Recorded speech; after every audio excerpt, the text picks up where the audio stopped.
तिमीले सोध्यौ तिमी किन यो एउटा क्लबलाई यति धेरै माया गर्छौ? मैले भने, किनकि बार्सिलोना जित्दा मात्र मेरो होइन, यो त हार्दा झन् बढी मेरो हो।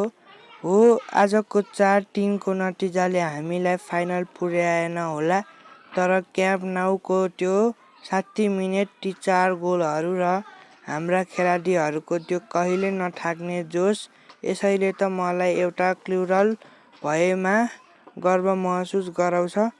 हामी ट्रफीका लागि मात्र फ्यान भएका होइनौँ, हामी त यो जर्सी, यो इतिहास र यो डिएनएसँग माया गर्ने मान्छे हौ।